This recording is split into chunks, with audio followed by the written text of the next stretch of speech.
Hare Krishna Ram Ram Hare Krishna Krishna Krishna Hare Hare Ram Ram Hare Hare Krishna Krishna Krishna Hare Ram Ram Hare Hare Krishna Krishna Krishna Hare Ram Ram Hare Krishna Krishna Krishna Hare Ram Ram Hare Krishna Krishna Krishna Hare Ram Ram Hare Krishna Krishna Krishna Hare Ram Ram Hare Hare Krishna. Thank you so much for participating in this morning Japa session by ISKCON Ayodhya. Now it's time for today's transcendental quote by our beloved Srila Prabhupada.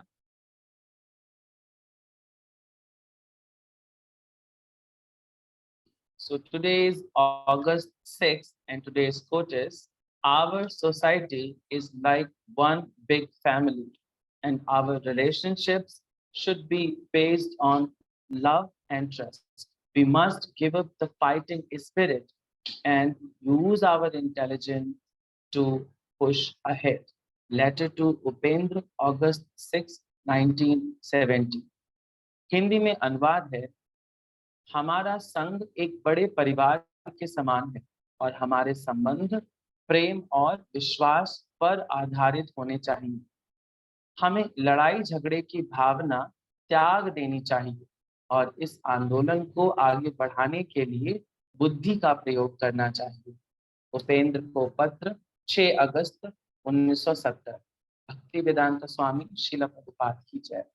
So today I am available to do this explanation seva for this I need your blessings. Vancha kalpataruvyascha kripa sindhubheva cha patitanam pavanebhyo vaishnavebhyo. Yes, so today's quote about ISKCON. आज का coat Srila Prabhupada ISKCON के बारे में। Context अगर समझें तो उपेंद्र को ये पत्र लिख रहे हैं श्रील प्रभुपाद लॉस एंजलिस में किसी मंदिर में कुछ डिवोटीज के प्रचार को लेकर कॉन्फ्लिक्ट्स हुए हैं। तो श्रील प्रभुपाद उस कॉन्फ्लिक्ट्स को सॉर्ट आउट करते हुए उपेंद्र जो वहाँ के मैनेजिंग अथॉरिटी हैं उनको ये पत्र लिख रहे हैं। Why? Because he don't know how to handle this. मतलब एक डिवोटी बाहर जाके एक अलग टेम्पल स्टैब्लिश करने की कोशिश कर रहा है, उसमें मतभेद आ रहे हैं डिवोटीज के बीच में। तो श्रील प्रभुपाद उसी लेटर को स्पेसिफाई करते हुए उपेंद्र को ये पत्र लिख रहे हैं। उपेंद्र डिसाइपल है श्रील प्रभुपाद की। सो उनको लिख के बोल रहे हैं कि our ISKCON is a big family and big family members should be the relationship should be based on the love and trust. ये एक सामाजिक स्तर की भी बात समझें या पारिवारिक स्तर की बात समझें तो श्रील प्रभुपाद एक गुह्यतम रहस्य हमारे साथ शेयर कर।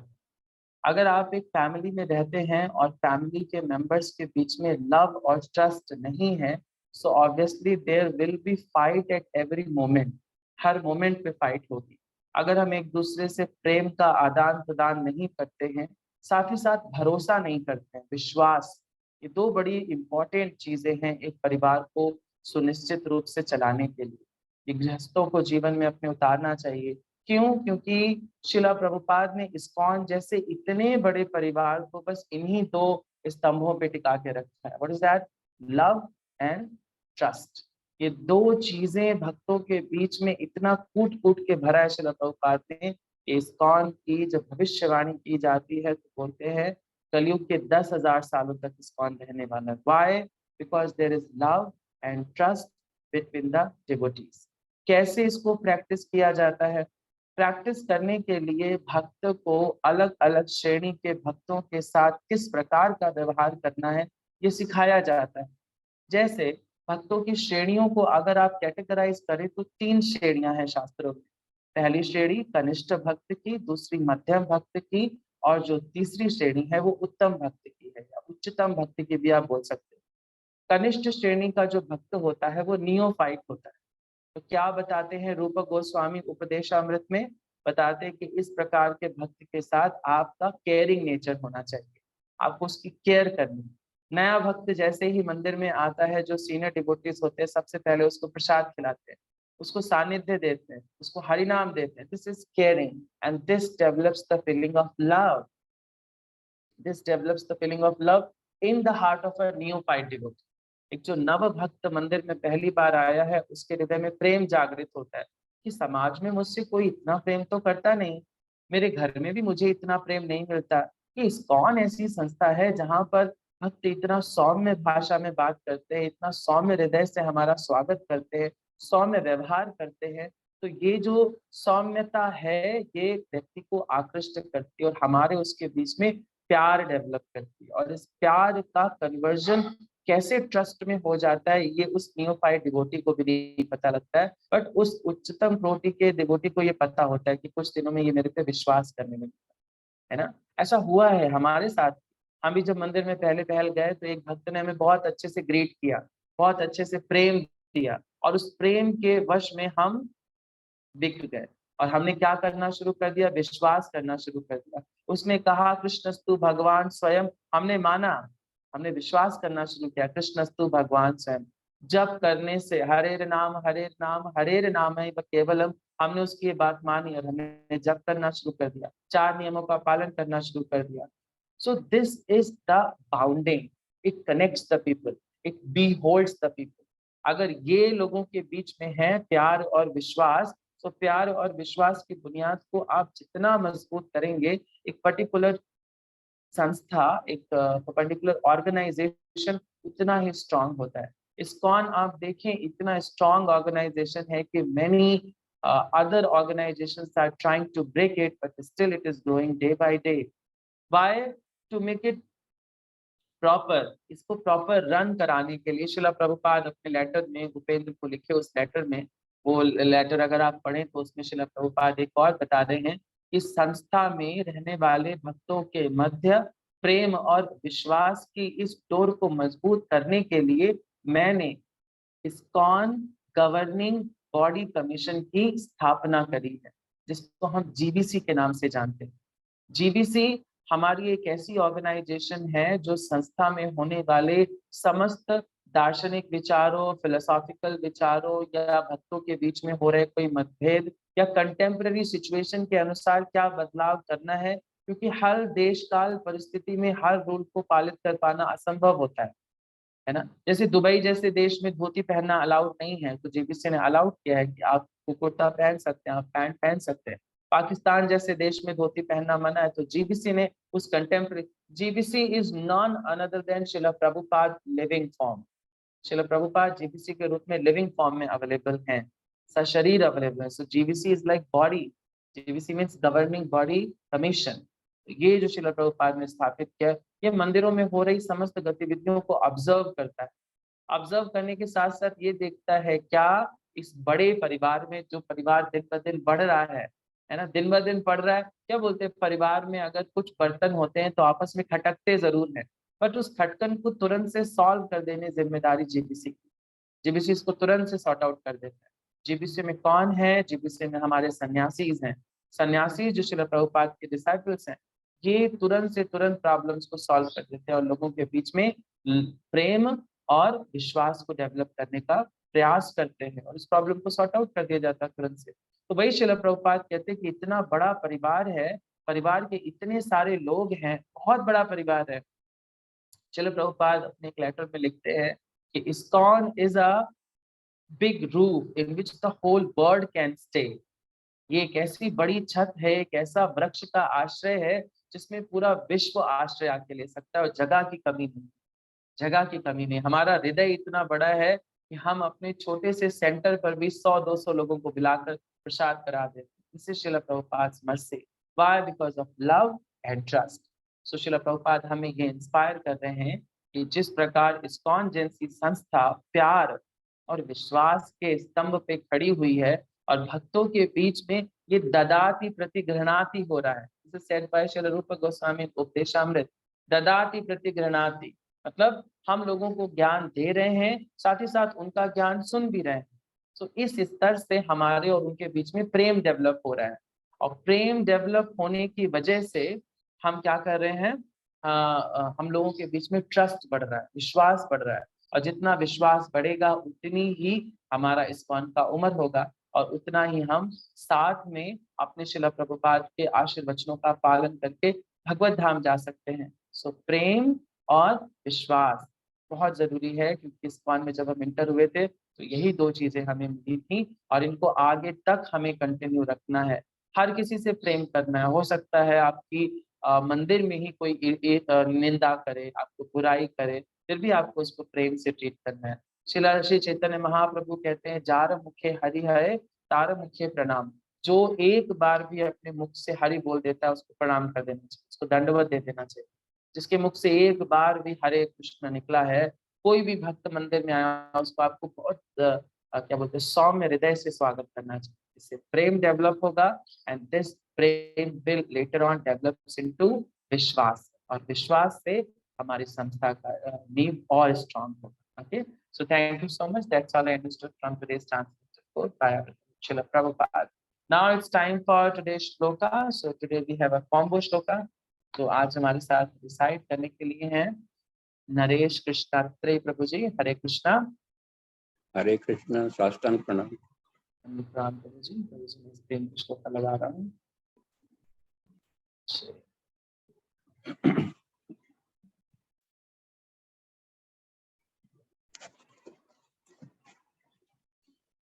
अध्याय 13 श्लोक 6 और 7।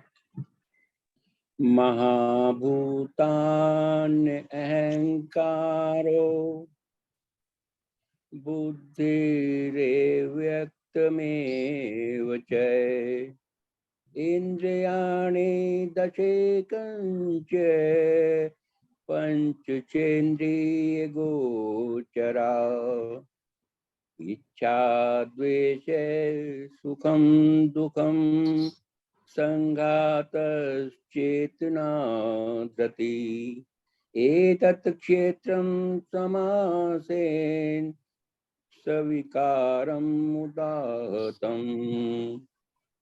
महाभूतान अहंकारो बुद्धिरेव्यक्तमेव च इंद्रियाणि दशेकञ्च पंचचेन्द्रियगोचरा इच्छा द्वेष सुखम दुखम संघातश्चेतना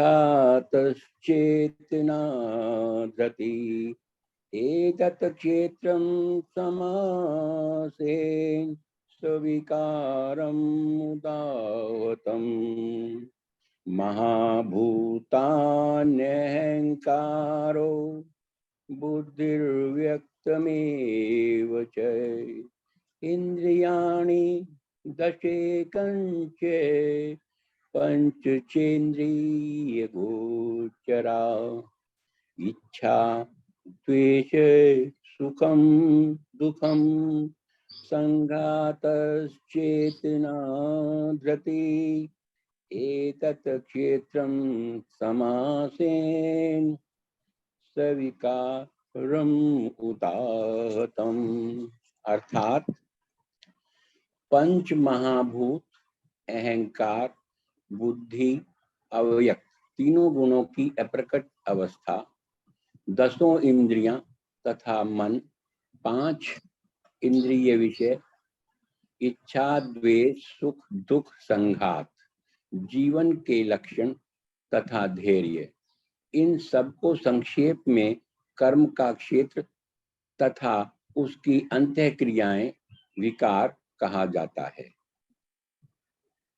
हरे कृष्ण। सो मच प्रभु जी for such a nice recitation, very nice recitation. Srimad Bhagavad Gita Yatharupa की जय, श्रील प्रभुपाद की जय। So yes, we are reading from Srimad Bhagavad Gita as it is, chapter 13, text number 6 and 7. Yes. So आज के श्लोक की अगर आप बात करें तो जो दो श्लोक हैं ये हमारे श्लोक संख्या 4 से संबंधित हैं। श्लोक संख्या 4 में भगवान क्या बोल रहे हैं? श्लोक संख्या 4 में भगवान बोल रहे हैं कि मैं तुम्हें अब संक्षेप में बताता हूँ कि कर्म क्षेत्र क्या है, यह किस प्रकार बना है, इसमें क्या क्या परिवर्तन होते हैं और यह कहाँ से उत्पन्न होता है, इस कर्म क्षेत्र को जानने वाला कौन है और उसका क्या प्रभाव है, इन समस्त प्रश्नों का उत्तर दे रहे हैं भगवान इन श्लोक संख्या 6 और 7। 5 में भगवान पुष्टि कर रहे हैं कि मैं जो बता रहा हूँ वो सिर्फ मेरे द्वारा ही बताया गया नहीं है। ये मेरे द्वारा जो बात अभी बताई जाने वाली है 6, 7 में और आगे आने वाले श्लोकों में, इस पे स्टैंप लगी हुई है किसकी, सीनियर आचार्यों की। और एक शब्द क्या आया था, छंदोभिः। छंदोभी का मतलब वेद, शास्त्र।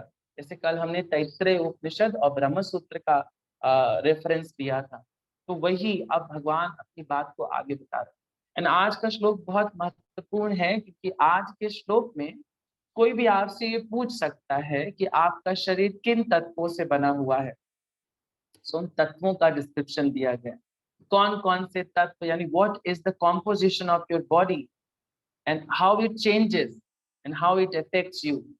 एंड जो इन तत्वों को जान लेता है वो कौन है, और इन कर्म क्षेत्र में क्या क्या बदलाव आते हैं।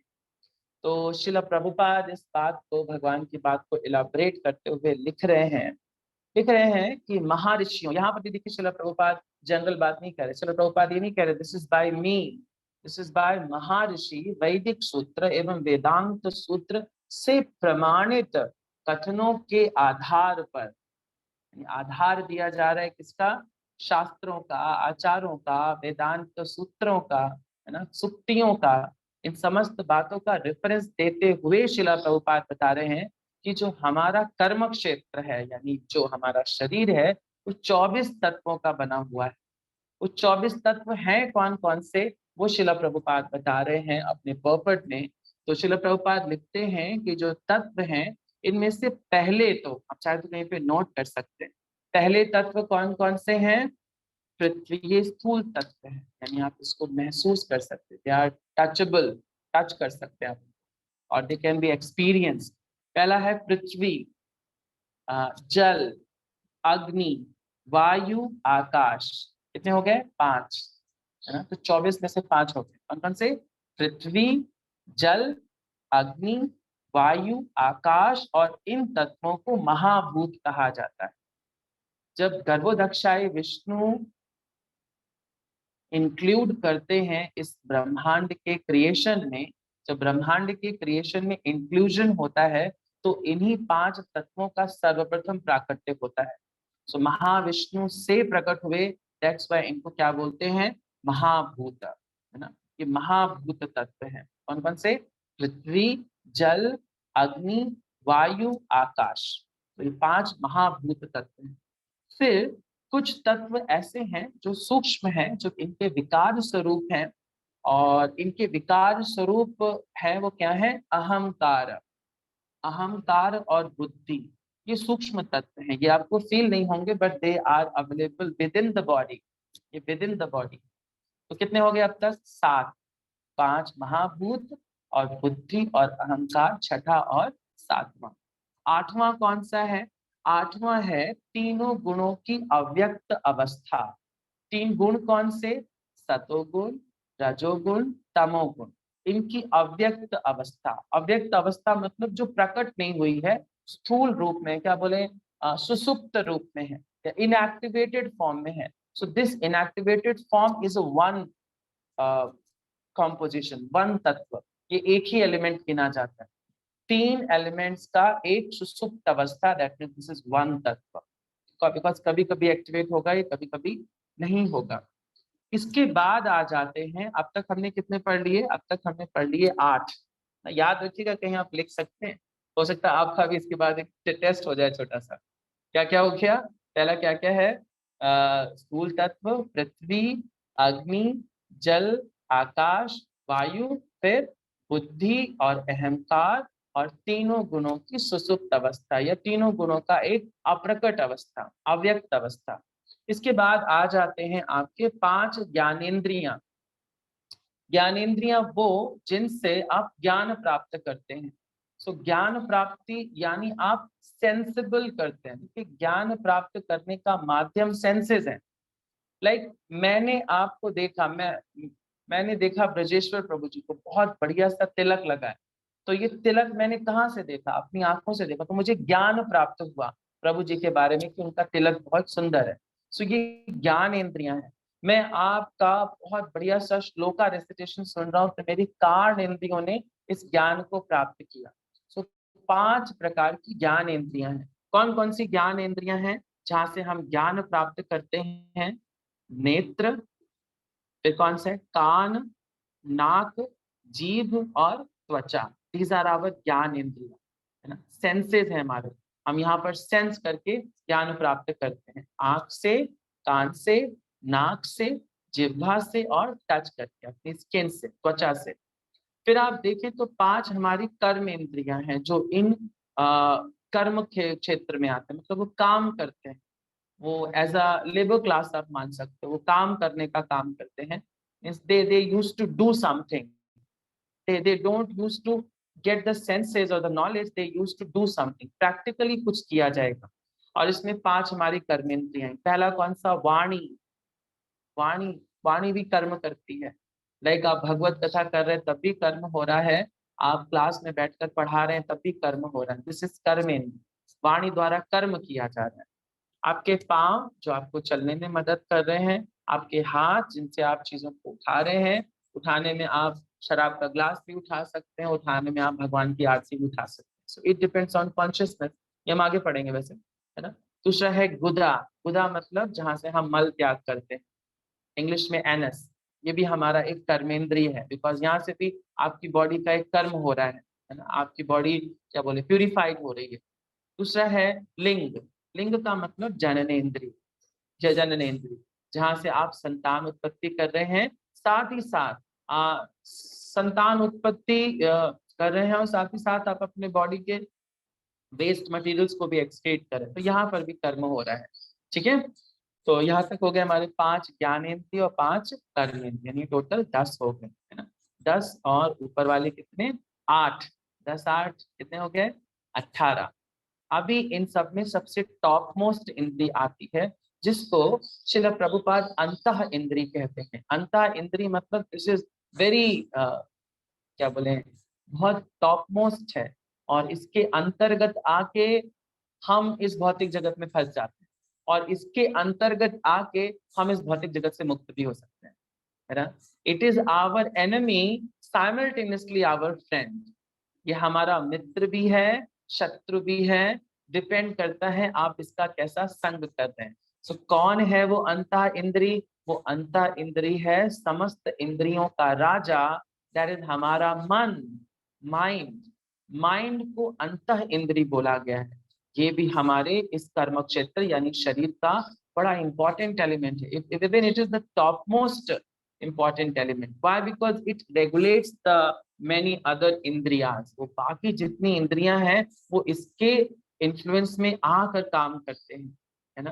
बोलते हैं मन को अगर आपने कंट्रोल कर लिया, so that means everything is controlled।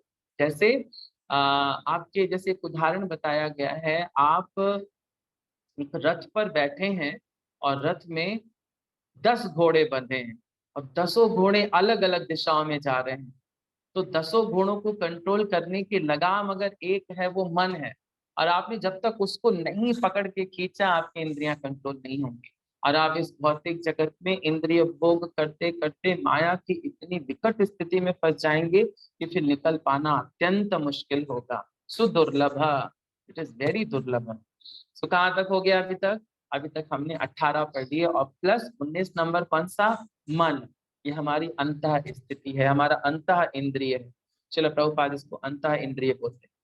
तो बोल रहे हैं कुल मिलाकर 11 इंद्रियां हो गई। 5 ज्ञानेंद्रियां, 5 कर्मेंद्रियां, और उनका राजा कौन? मन। बाकी वो महाभूत तत्व तो है ही है। ठीक है, नेक्स्ट हम बात कर लेते हैं इन इंद्रिय विषयों, मतलब जो आपकी इंद्रियां हैं ना, इनके 5 विषय हैं, और ये 5 विषय भी आपके शरीर का ही कॉम्पोजिशन है। और वो 5 विषय हैं क्या? गंध, यानी नासिका, नाक रूपी ज्ञान इंद्री गंध के विषय से संबंधित है। तो ये भी गंध का विषय। आप नाक को गंध में, मतलब गंध को नाक में तो ले जाएंगे, then you will get to know the smell is bad और गुड, इजंट इट। सो गंध इसका क्या हुआ? विषय। स्वाद जिह्वा का विषय है, रूप नेत्र का विषय है, स्पर्श त्वचा का विषय है, ध्वनि कर्ण का विषय है। तो ये कर्ण इंद्रियों के, ये जितनी भी ज्ञान इंद्रियां हैं इनके विषय हैं, और ये भी हमारे शरीर का तत्व है। 5 तत्व ये भी हुए। तो 5 क्या हुए? इंद्रिय, विषय। ठीक है, 19 + 5 कितना हो गया? 24, isn't it? 19 + 5 = 24। तो ये 24 तत्व हैं। श्रील प्रभुपाद कहते हैं इस तरह 24 तत्व का समूह क्या कहलाता है? कर्म क्षेत्र। देखिए श्रील प्रभुपाद की बात, जो भगवान की बात थी ना, मैं तुम्हें बताता हूँ संक्षेप में कि कर्म क्षेत्र क्या है। तो ये है कर्म क्षेत्र, यानी आपका शरीर जो इन 24 तत्वों का समूह है। A group of 24 elements, like your, actually it is your body, is the कर्म क्षेत्र। यही कर्म क्षेत्र है। तो 24 तत्वों का ये जो मिश्रण बना हुआ है, यही हमारा कर्म क्षेत्र है।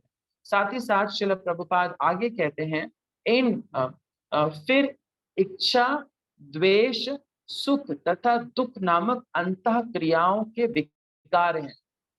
मतलब जो 24 तत्व है ना, ये आपस में रिएक्ट करते हैं, और रिएक्ट करके क्या देते हैं? It depends on situation. It depends on situation की क्या कंडीशन है, किस स्थिति में इन विकारों को उत्पन्न किया जाएगा। तो ये जो एलिमेंट्स होते हैं आपस में रिएक्ट करते हैं। लाइक हम अगर केमिस्ट्री की लेवल की बात समझें, तो जो केमिकल रिएक्टेंट्स होते हैं वो रिएक्ट करके प्रोडक्ट्स बनाते हैं। सो विकार मीन्स प्रोडक्ट्स। किसके प्रोडक्ट्स? इन्हीं तत्वों के रिएक्शन के प्रोडक्ट। वो क्या क्या है? इच्छा, यानी हम डिजायर करते हैं। द्वेष, यानी हम एनवी करते हैं। इसी शरीर से ही करते हैं, कहीं बाहर नहीं जाते हैं, कर्म क्षेत्र में ही आ रहा है सब, कर्म क्षेत्र के ही विकार है। द्वेष करेंगे हम, सुख और दुख नामक अंतः क्रियाओं को अनुभवित करेंगे। तो ये हमारे तत्वों के विकार है। श्रील प्रभुपाद आगे लिखते हैं जो स्थूल देह की 5 अनुभूतियां हैं, यानी ये जो इच्छा, द्वेष, सुख, दुख, ये आपके स्थूल तत्व, यानी जो 5 तत्व हैं उनके द्वारा अभिव्यक्त किए जाने वाले विकार हैं। और इसमें सबसे ये जो आपका स्थूल शरीर है, अहंकार बड़ा इसमें क्या बोलते हैं, डोमिनेंट एलिमेंट है। डोमिनेंट एलिमेंट का मतलब मैं गोरा हूँ, मैं काला हूँ, मेरी त्वचा ऐसी है, मेरी आंखें ऐसी हैं, ये अहंकार है। तो आप इस भौतिक शरीर को लेकर अहंकार करते हैं। दैट्स वाई अहंकार एक मूल अभिव्यक्ति है आपके स्थूल शरीर की, और इच्छा, द्वेष, सुख, दुख इसी के विकार है। क्लियर है सबको यहाँ तक? नेक्स्ट हम बात कर लेते हैं। नेक्स्ट बात करते हैं चेतना और धैर्य। चेतना और धैर्य सूक्ष्म शरीर की अभिव्यक्ति है, यानी हमारी सटल बॉडी।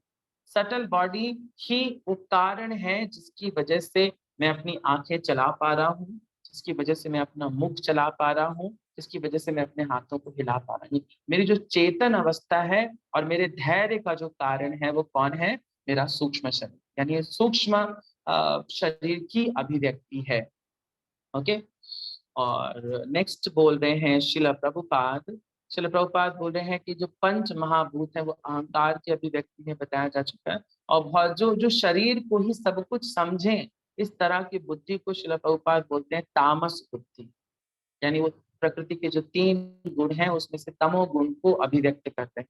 अगर हम कहें हम शरीर ही शरीर हैं, सो दैट मीन्स ये तामस बुद्धि, इसको भौतिकवादी बोध भी कहा गया है। आप हाईलाइट कर सकते हैं इसको। सो प्रकृति के तीनों गुणों के सूचक है, वाई बिकॉज इसमें जो प्रकृति का अव्यक्त गुण है वो प्रधान है, इसको प्रधान बोलते हैं। कभी कभी वो आएगा, कभी कभी नहीं आएगा, फ्लक्चुएट करोगे। ओके, नेक्स्ट बोल रहे हैं कि जो इन तत्वों को, अब ज्ञाता के बारे में बताया जा रहा है। पहले भगवान ने क्षेत्र के बारे में बताया, अब क्षेत्रज्ञ के बारे में बता रहे हैं। बोले जो व्यक्ति इन 24 तत्वों तथा उनके विकारों को जान लेता है और दर्शन का अध्ययन कर लेता है, उसे ही हम क्षेत्रज्ञ कहते हैं। वही क्षेत्रज्ञ, वही ज्ञाता है, या क्षेत्र का ज्ञाता है, यानी हम आत्मा। देखिए आत्मा के बारे में अब तक नहीं बताया गया। ये जो 24 एलिमेंट हैं ये आत्मा से अलग है, यानी आपको इस भौतिक जगत में 24 एलिमेंट्स मिले हैं, और आत्मा सच्चित आनंद के बारे में आपको नहीं बताया, बिकॉज सच्चित आनंद is different. Who is he? He is the knower of कर्म क्षेत्र। वो कर्म क्षेत्र का ज्ञाता है, दैट्स व्हाई उसको हम क्षेत्रज्ञ कहते हैं। अब भगवान बता रहे हैं कि इस कर्म क्षेत्र में क्या क्या बदलाव आते हैं। तो 6 प्रकार के परिवर्तन होते हैं। 6 प्रकार के परिवर्तन कौन कौन से? पहला परिवर्तन यह उत्पन्न होता है, हमारा आपका जन्म हुआ, बीज से पौधे का जन्म हुआ, isn't it? नंबर 1 पहला चेंज आता है इस कर्म क्षेत्र में। दूसरा क्या आता है? वो बढ़ता है, वो बड़ा होता है। हम शिशु अवस्था से शैशव अवस्था, फिर युवा अवस्था, है ना, फिर प्रौढ़ा अवस्था, इस अवस्थाओं को प्राप्त करते हैं तो हम बड़े होते हैं। बढ़ने के बाद टिकता है, यानी सस्टेनेबल होता है, कुछ साल तक टिकता है, यानी 24-25 साल तक बड़ा होता है। वृक्ष की बात करें तो पहले बड़ा होता है, अब अपना शारीरिक विकास करता है, बढ़ता है, देन टिकता है, कुछ साल उसकी ग्रोथ टिकी रहती है। नेक्स्ट क्या करता है? वो संतान उत्पन्न करता है, चौथा नंबर, यानी अपनी डुप्लीकेट कॉपीज बनाता है। जैसे हम अपनी डुप्लीकेट कॉपीज बनाएंगे तो ये शरीर से दूसरा शरीर बनेगा, यस, एक पौधे से एक बीज बन जाएगा, यस, सो दिस इज अपनी संतान उत्पन्न करेगा। फिर चौथा सॉरी पांचवा क्षण क्या आएगा? तब वह क्षीण हो जाएगा। क्षीण होने का मतलब वृद्धावस्था को प्राप्त करेगा। धीरे धीरे क्या होगा? वृद्ध होता जाएगा, शरीर जर्जर होता जाएगा, और अंत अवस्था क्या आएगी? वो इस अंत में वो समाप्त हो जाएगा, यानी ये 24 के 24 तत्व यहीं रह जाएंगे और हम किस रूप में ऊपर जाएंगे? सच्चित आनंद, सच्चिदानंद रूप रह जाएगा। जैसे बोला गया था कल ना, आनंदमय, आनंदमय उन पांचों अभिव्यक्तियों में से सबसे टॉप मोस्ट है। तो वैसे ही श्रील प्रभुपाद आगे लिखते हैं कि इस क्षेत्र अस्थायी वस्तु है। कौन अस्थायी वस्तु है? आपका ये शरीर। ए धन यौबना पुत्र परिजना, इथे की आछे परती रे, भजहु रे मना श्री नंदना, भय चरनार बिंदरे। हमारे आचार्य क्या गाते हैं? ए धन यौवन, आपका यौवन, पुत्र, पुत्र मतलब आपकी संतान है, परिजना योर रिलेटिव, ए धन यौवन पुत्र परिजन, इथे की आछे परतीति दे, इसके प्रति प्रेम जागृत या रखने की आछे, मतलब इसकी कोई आवश्यकता नहीं है। मन को क्या बोल रहे हैं? जो इंद्रियों का राजा है, भजहु रे मन श्री नंद नंदन, आप नंद नंदन का भजन करिए, है ना। इस शरीर क्यों? क्योंकि श्रील प्रभुपाद भगवान बोले कैसा ही अस्थाई है। मेरा ये जो आप शरीर देख रहे हैं, जो मेरा स्किन देख रहे हैं, ये अस्थाई है, दिस इज टेम्पररी। भगवान भगवत गीता में बोलते हैं दिस भौतिक जगत इस दुख आलयम अशाश्वतम, दिस इज अशाश्वत। आज ये शरीर है, कुछ दिनों बाद अगर मेरे शरीर का कुछ हो गया, कुछ कट गया, मेरा हाथ कुछ खराब हो गया, तो obviously I can't get it back. हम इसको दोबारा से नहीं उत्पन्न कर सकते हैं, शरीर दोबारा नहीं मिलेगा, है ना। और मनुष्य देह अगर आप पाए हैं, अस्थायी पाए हैं, तो श्रील प्रभुपाद क्या बोलते हैं? Best use of bad bargain, बुरे सौदे का अच्छा उपयोग। क्या है बुरे सौदे का अच्छा उपयोग? भजहु रे मन श्री नंद नंदन, जो अपने मन को नंद नंदन के भजन में लगा रहे हैं, वो इस बैड बार्गेन का, बिकॉज ये तो अस्थायी, अभी छूट जाना है। कब छूट जाएगा पता भी नहीं, आपका शरीर आप कब छोड़ देंगे, this is uncertain. Srila Prabhupada कह रहे हैं ये जो क्षेत्र है ये अस्थायी है, लेकिन क्षेत्र का ज्ञाता क्षेत्रज्ञ भिन्न है। दैट मीन्स क्षेत्रज्ञ कौन? आत्मा। ये भिन्न है, ये नित्य है, ये सच्चित आनंद है, इसका कभी भी कॉम्पोजिशन चेंज नहीं होने वाला है। And this is permanent, this is permanent. Why? Because it belongs to lord. जो चीज भगवान को बिलोंग कर रही है, बिकॉज ये भौतिक जगत भी भगवान को बिलोंग कर रहा है, पर भगवान ने इसको टेम्पररी बनाया, दिस इज नॉट परमानेंट। हम यहाँ पर बने अपने घर को परमानेंट समझ लें, हम इस शरीर को अपना परमानेंट समझ लें कि मैं भारत देश में रहता हूँ, मैं भारतीय हूँ, मेरी ये पहचान है। तो श्रील प्रभुपाद इसको क्या बोलते हैं? भौतिकवादी बोल या तामस बुद्धि। तो इस प्रकार की बुद्धि से स्तर से ऊंचे उठते हैं कौन? भक्त। क्या कहते हैं? मन को, बिकॉज ये जो मानव शरीर है, this is very rare, this is very rare. ये बेस्ट बैड बार्गेन तो है ही, लेकिन भक्त इसका बेस्ट यूज करते हैं। और हम इंडियंस इसमें बड़े एक्सपर्ट हैं। हमारे घर में टूथपेस्ट भी अगर खत्म हो जाता है तो हम उसको क्या बोलते हैं? बेलन से निचोड़ निचोड़ के उसमें से टूथपेस्ट निकाल लेते हैं। तो यूज करिए भाई इस शरीर को, ये टूथपेस्ट के इसको निचोड़ दीजिए, ऐसे भगवान की सेवा में इसको डाल दीजिए, क्योंकि ये बैड बार्गेन, आपने सौदा बुरा कर लिया है शरीर लेकर, लेकिन इस शरीर का बेस्ट यूज कर सकते हैं कब? जब हम भगवान का भजन करें। बिकॉज अगर हम ये नहीं करते हैं तो जानिया सुनिया विष खाएंगे, है ना? जिसने हरि भजन नहीं किया वो जानबूझ के विष खा रहा है। Okay, so don't do that and try to be a devotee. Okay, so thank you so much. That's all I understood from today's transcendental proverbs written by our beloved Srila Prabhupada. Now it's time for the next shloka allotment. So कल का श्लोका बहुत बड़ा combo pack है। श्रील प्रभुपाद बहुत सारे श्लोक combo कर दिए हैं और कॉम्बो पैक है 8, 9, 10, 11, 12 5 श्लोकों का कॉम्बो है। सो इसका रेसिटेशन करेंगे हमारे हितवेश ब्रजेश्वर प्रभु जी। सॉरी बाकी लोगों को भी और आगे बहुत सारे श्लोक दे देंगे। ओके ब्रजेश्वर प्रभु जी, कल का श्लोक का रेसिटेशन आप करेंगे। हरे कृष्ण प्रभु जी, दंडवत प्रणाम, धन्यवाद। थैंक यू सो मच प्रभु हरे जी। कृष्ण। हरे कृष्णा। ओके, नेक्स्ट हम बात कर लेते हैं कल के जपा की। सो कल संडे है, आप जानते हैं संडे के दिन हम एक और सेशन रखते हैं। उस सेशन को हम बोलते हैं how I came in Krishna consciousness, यानी हम ही में से एक भक्त अपनी कहानी सुनाता है कि वो कृष्ण भक्ति में कैसे आया। तो कल हमारे साथ होंगे अपनी कहानी सुनाने के लिए और जप कराने के लिए सीमा सिंह माता जी दिल्ली से। हरे कृष्णा माता जी। ओके, हरे कृष्णा माता, हरे कृष्णा प्रभु जी, पंचांग।